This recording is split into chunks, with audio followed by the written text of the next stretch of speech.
Yeah, how are you, everyone? Today I have Mohammed Dadashi with me, who is an asylum seeker. Mohammed Dadashi is originally from Iran, and he fled Iran fearing persecution for being a Christian. Mohammed Dadashi has been locked up here now for over 10 years and came here, like I said, as an asylum seeker on a boat along the high seas. He was there with many others. Now, the brother now is 33, came here at 23. Why can't Australia grant this brother a visa? But I'll let Mohammed explain everything. Brother Mohammed, how are you? Hi, brother Joy. Thank you for having me and giving me this opportunity, everyone. Hi, everyone. Yes, Yeah. So yeah, as Joy says, like I don't know even how to start, but I tell you my story. I cannot find any answer for like what's happening, brother Joy. I've been here 12 years. I came here just seek asylum. I was falsely accused and wrongly convicted, which happened like 2014, while I was about to be released under the bridging visa. And I have the document here. This is my bridging visa. I signed my visa. I was about to be released, and some of the circle stuff complained against me. And then we went to court. Out of 6 charges, 5 of them was dismissed. Over one charge, I was convicted of and sentenced to $1,750 fine. yeah, And that record was on me for 8 years. After 8 years, I appealed it myself to the Supreme Court of Victoria, and my appeal was successful because the police done the wrong thing. It was a misconduct, miscarriage of justice, and all of that. So now, like all my application and everything got refused because I had the conviction in my record for last 8 years. Any application I put through it is refused. It's been now more than almost 2 years. My conviction has been squashed and overturned. My innocence been proven, but I'm still detained.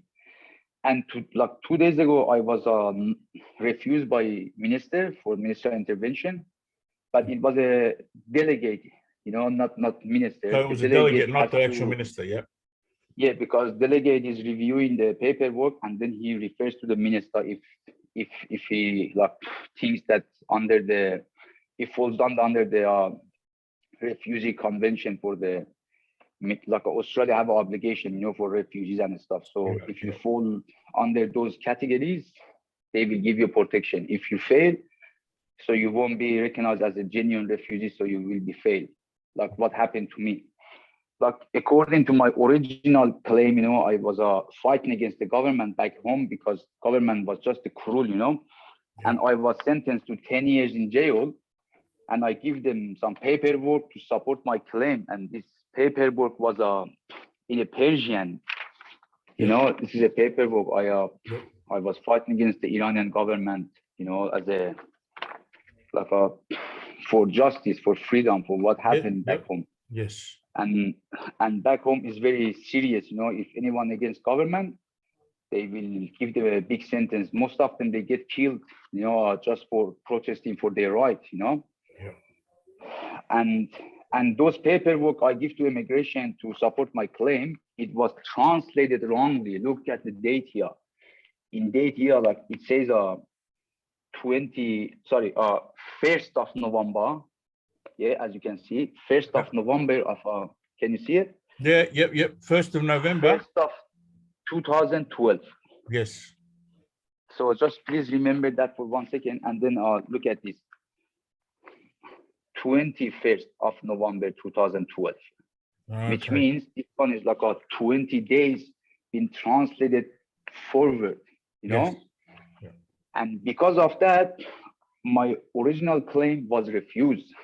Because of a Like a glitch. So really, that's a glitch in the paperwork. Yes. yeah, and I didn't know this. I didn't know this until I went through all my court, like federal circuit court, full federal court, and all my option was exhausted. And when I was appealing for my criminal conviction, my friend needed some information, so he went through my paperwork, like immigration paperwork, and accidentally, he not accidentally, like he just come across, and he said like this is why you was refused. Like if you were raided at this day, how did you get to stay in the country for 1 month and then leave the country? which is not right. You know, I was staying in the country only for 2-3 days, and then I left the country. But because they put 1 month forward Yeah. in the translation, that just destroyed my whole claim. Okay. You know, because if they would have put the right date, you know, they come, the Iranian authority, they come to raid my place, and then like a few days later, I left Iran. You know, so I didn't have a problem by going to the airport, because it's not a long time enough for the authority to put my name on the list. You cannot exit the country and all of that, you know? Yeah, but they're saying that they raided and you waited another month. Is that right? Yeah, and then you left Iran. And then you left. So your life wasn't in danger, you know, which is wrong. Like, I didn't stay 1 month. I left like 2-3 days later, but you have put the wrong date in here. Yeah. That's why you're saying that you stayed there one. Did you understand? They put that's right. So the Iranian authorities have put the wrong date. No. Australian the Australian government put the wrong date. For translating. Yes. Okay, I'm with you. So, from their translation, brother, it's just so the people watching can understand. It's from their translation. The Australian government translated it wrongly. Yeah, right? and this happened to a lot of people. So this is my original paper book. This is a court verdict from Iran. Yep. It says that I've been sentenced to 10 years jail for my political activity. Yep. You know, and the date in here, if you translate it right, it will give you the 1st of November 2012. But the Australian government translated it falsely in the wrong way. 21 of the, yes, 21st of November. Just so the viewers can understand, brother. You know, thank you so much for like pointing out, because my English is not that well to explain it properly, you know. That's all right. So did you get the point? Like this, absolutely. This is a key to my case, and this one been destroyed. Yes. And you have been giving me 4 reasons that my claim wasn't accepted. Like the first, how did you stay in the country for 1 month and then you leave? How did you stay in the country 1 month and then you live by your own passport? You know, because government would have put your name on the list and you couldn't leave the country, you know. Yeah. And then the 4th one was the summons. I have given them the summons in the coloring, like you see coloring and everything here. But the case manager has sent it to the decision maker in black and white photocopy, and they didn't accept it because they say it's in the black and white. It doesn't have any value. So that's like a 4 reason of my refusal. So if this 4 reason wasn't there, I would have been accepted as a refugee, genuine refugee, and I would have been free, even if I had a conviction in my report still, you know. But I was refused. So now, like I'm a proud Christian, you know. I accept Christianity as my religion, and I respect and I love it and I follow it, you know. And so now the government saying, like minister, how do we know if you get to go back? Yeah, like because in my country, if you convert to Christianity, like it's death sentence straight away, no question asked, you know. So can I just say, so Mohammed, when you were in Iran, you were a Christian, but you couldn't be allowed with it. I couldn't like express it, you know. That's I couldn't you. practice my religion, you know. I couldn't. So when I came to Australia, I see freedom, you know. I baptized myself at 2013, you know, when I was at Villawood. And I have been seeing and going to church, because immigration been sending me from here to there to here, you know. I've been in detention 10 years and all over Australia, like Nauru, Christmas Island 2 times, Perth, everywhere, you know. So, and they say like you don't have enough connection. You didn't let me to stay in one place to have any connection, you know. And besides, how I'm going to prove? So if I get sent back and government catch me, the Iranian government catch me and they're gonna execute me, I have to stay and say that I am a true Christian still, even that my life is in the danger that I'm gonna be die over there. Can I just say, Mohammed, how are you gonna prove that when you know, everyone knows, if you're a Christian and you go to Iran, your life, they're gonna take your life. Yeah. How are you supposed to prove that, you know? You know, there is a lot of documentary research being done, a lot of news, you know, like how many people getting hanged, how many people dying over there because of like converting to Christianity, you know, because Islam was brought to my country, you know. It wasn't something that we offered, it was brought by war, you know. That's why most of the people these days, they don't like they don't have a passion for it, like that. And the second thing is government running the country based on the Islamic religion rules. Yeah. That's why people hate it, you know. It is just wrong of government using that against his own people, you know. Yeah, so that's why like people like convert into Christianity more in my country. Yes. Heaps. But like they laugh in the danger, you know, like it's really dangerous. So like how I'm gonna prove this to the Australian government? Like I am a like true Christian, you know. Even I changed my name to Peter. Like Yep. like I In mean the like you Bible, telling me, Peter. Yes. Yep. yeah, I mean You know, like I just, yeah, I don't know like how anyone gonna prove this.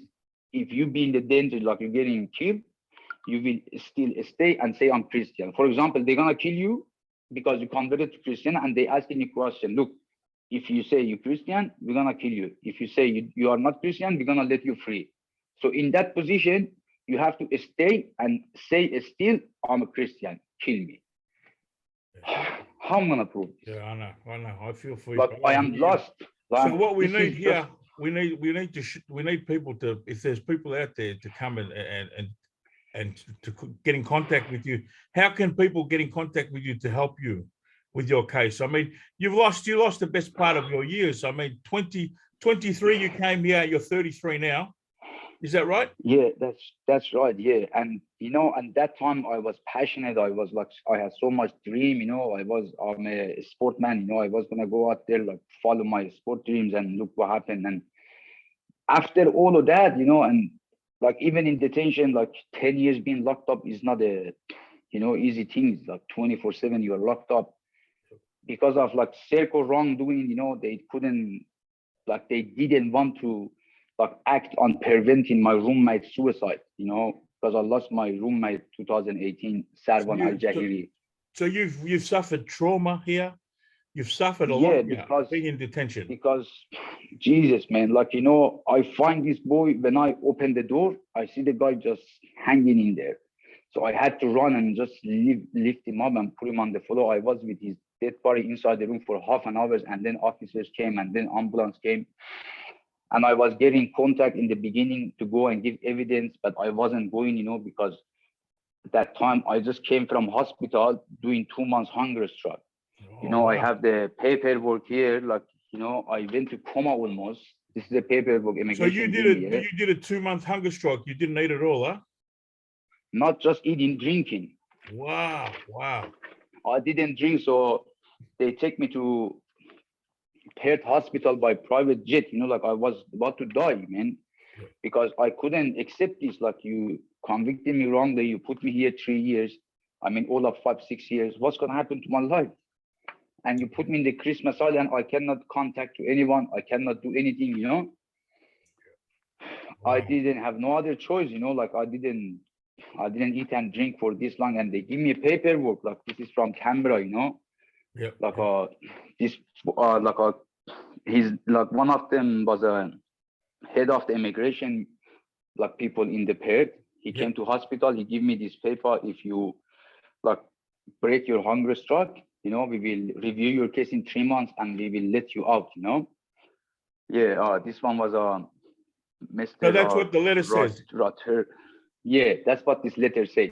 Yeah. So the immigration and obviously care about giving me a false hope. You know, obviously, Mohammed, they didn't care, did they? They didn't. You know, once you started eating again, they go, oh, he's all right. Then don't worry about him now. Yeah. So yeah, I break my hunger strike because I told them, look, I don't want to be healthy enough, so you guys can torture me. You know, why are you keeping me here for this long? And you know, everything is on the paper. I'm like, it's impossible. Like, what person like claiming accusation against me? It can be happened. That's why 5 of the charge was dropped, and 1 charge I was found guilty, and that was because police, like, that's the procedure, you know. They have to make you guilty, otherwise they have to pay for everything. You know what I mean? That's why they offered me to even play guilty, and they don't give me conviction so I can get my visa and get out quick. But I didn't accept it. Like, out of nowhere, you know, like, this is happening to me. I don't know what's going on in this situation, don't know the law, you know. And then they court me, they taking me to court, falsely allegating me, how much I scared, like what's gonna happen. I was about to be released, you know. I had my partner outside, you know, she was visiting me every day. I was gonna go have my life. Yeah. And now because of like few words of someone saying, I have to like, you know, everything just fell apart, everything collapsed, you know. Yeah. I packed off my clothes, I was ready, you know, and it was shock. I'm still in shock, you know. And then they come and grab me, they say, oh, someone complained against you, like you did this, you did that. They take me to the another center, and then the police come and all of that, you know. Yeah. After 8 years, like I proved myself innocent. I complained myself, like I did the paperwork, I sent it to the like court, and thank God they accepted. You know, it was a miracle because it was a very small case. To reopen it after all of this long is not easy, but thank God. So now, like government, like saying that, and I cannot be released from detention. You know, like I have to just be accepted as a refugee first. And I'm a refugee. I've been here like 10 years. I cannot go back to my country. And Iran is a country like people are, government will kill you straight away for your just little things, you know, like I cannot practice my religion, you know, back in Iran. Like, Yeah. I just don't know what to do, how I'm gonna prove this to the government, and they are not showing me any other solution. Yeah. You know, it's just a visa. It's not that I'm gonna be giving the whole world after that. After that, I'm gonna be like going through all this hard time and all alone on myself. You know, I'm gonna manage all of that. Yeah. My mentality has been destroyed. You know, like every time I open the door, I feel I'm gonna see somebody in the room. You know, and like when this happened, 2018, people were calling me to go to court to give evidence. I wasn't going because I was tired and I was scared. Like if I give evidence against Telco, it's gonna be hard for me. They're gonna keep me here longer. But the dreams I was having, you know, I was having like dream of this person, nightmares. Yeah. I contacted his family one day, and they say, look, can you come to the court to give evidence, because Serco tried to say my brother died at the hospital. He didn't die in detention. So they were trying to get rid of the responsibility, you know, Yeah. Yeah. the Yeah. Serco. Yeah. So Trying to handball it. I Yep. he trying to like say no, he didn't die, so Yes. escape the responsibility. Yep. You know, as a true Christian, you know, I see as a like a responsibility. I have to go there, and that's why I'm seeing all this dream. You know, like it's not that anyone contacted me for the last 3 years. I'm going there myself, and I went there like exactly 2 weeks before the court. Like if I would go 2 weeks late, those evidence would be absolutely useless, because the day he committed suicide, it was very, very like a cruel, because he slashed his arm. He asked me to take a picture and send it to his family to get his family attention. And his family contacted the center by saying that by raising this concern, our son might commit suicide. Please look after him. And what the officer did, officer came to room, grabbed the guy, take him to medical, patch him up. Half an hour later, the guy come back to the room. Yeah. Without putting any officer like for watching 24/7, without like assisting him properly. And Serco said inside the court, they didn't have enough stuff on that day. So because they didn't have enough stuff, so this person lost his life, you know. And when they brought the guy back, they asked me, can you please look after him? He's suicidal, you know. And I didn't know like this guy had a history of suicide and what's happening. I left the guy for half an hour. When I come back to the room, I see the guy just hanging there, you know, like been suffering with the guilt because they asked me to look after him and I couldn't.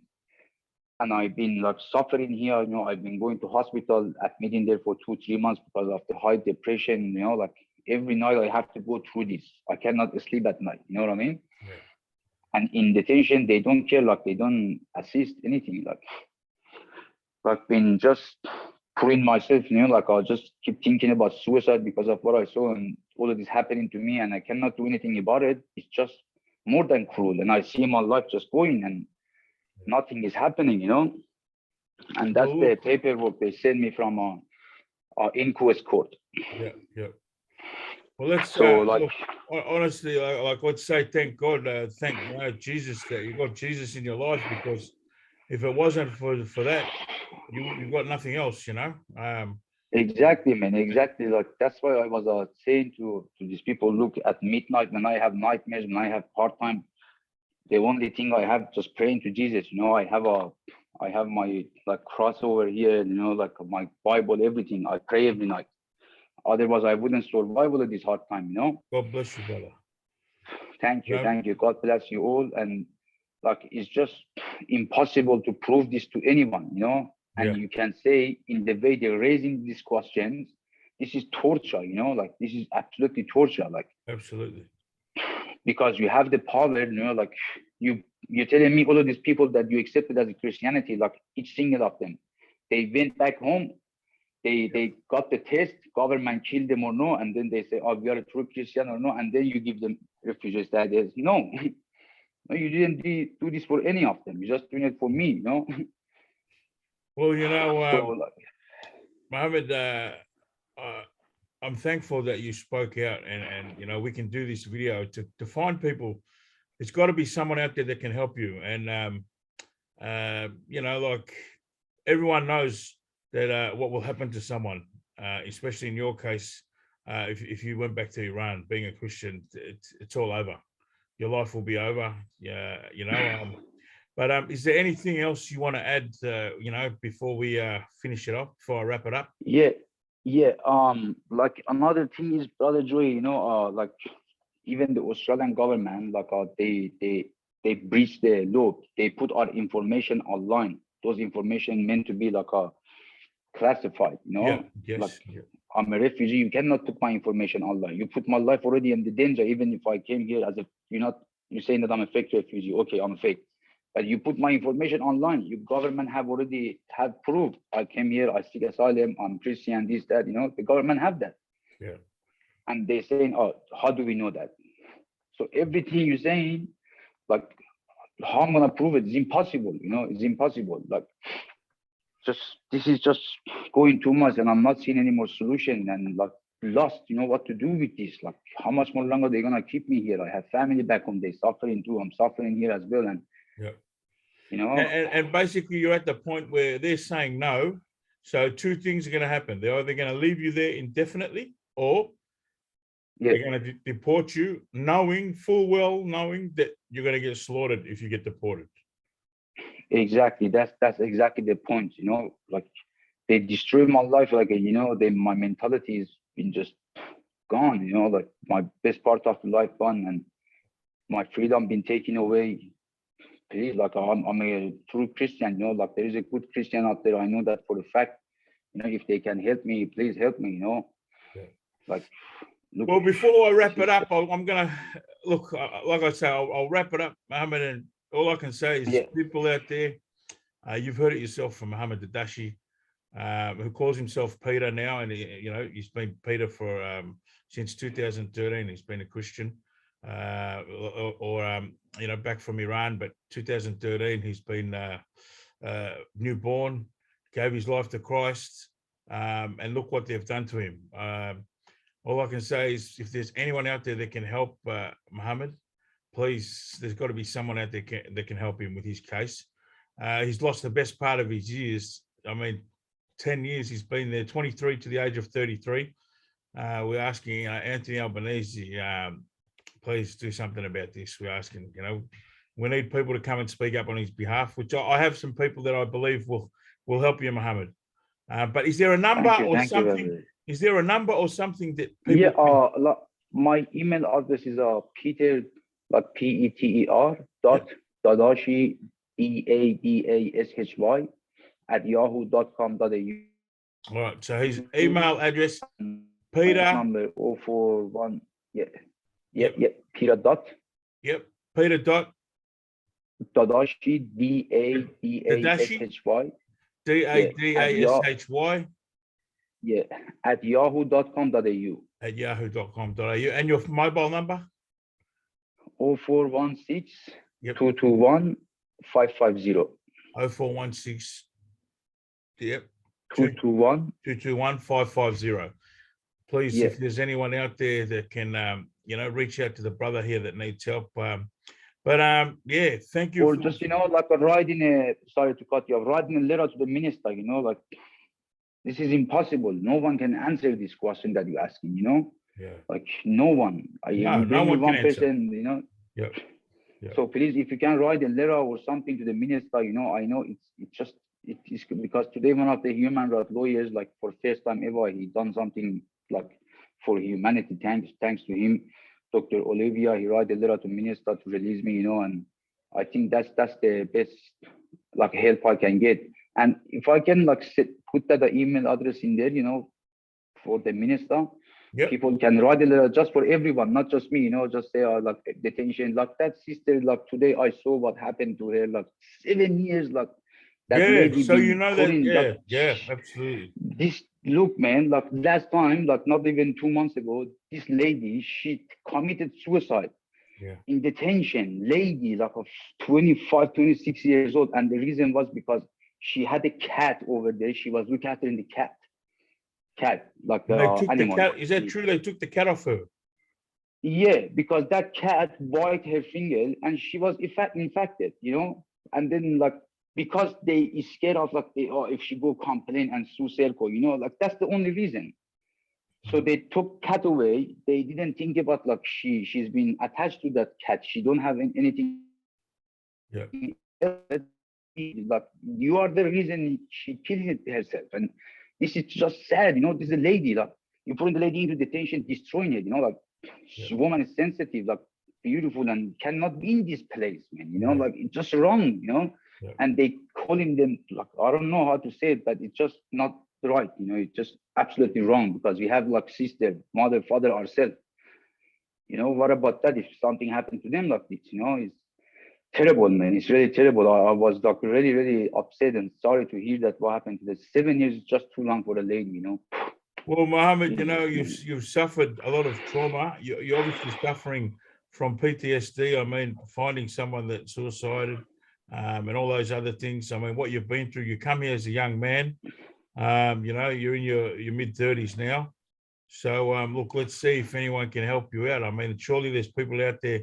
But before we finish it up, Mohammed, I just want to say a quick prayer for us. Is that okay? Yeah. All right. Yeah, sure thing. Thank you, Brother Joe. I appreciate that, man. Yeah.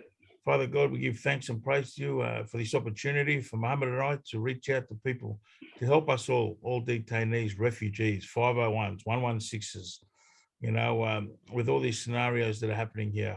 We need you to give us strength and courage to get through this. And we thank you for all things. In Jesus Christ's name, amen. Amen. On God bless you all, man. Thank you. Thank you. That was so beautiful moment. Thank you, my brother Zoe. All right, but yeah, thank you, everyone. Sure. Yeah. Please, if anyone can help, you know, anyway, like I don't even have a lawyer now, you know, because there is no point. Like it just like there is no point of having even lawyer, you know. If anyone, please write a letter to minister for all of us in detention. That lady, you know, like mention her name on the letter, you know. It will be like this is a country, it's a queen country, man. Like it is, I don't know how to put it out there, but please, letter will be helpful. Yeah. All right, letters. Thank you so much. Letters for Mohammed, guys, and just keep, like I said, most important, keep praying as you are, brother. God bless you. I mean, you know, to come from over there, a Christian, and then, man, keep praying, brother. You know, Jesus has got you. Thank you. Jesus has got you. Thank you. God bless you, man. God bless you, my brother. Thank you. Okay, you guys have a good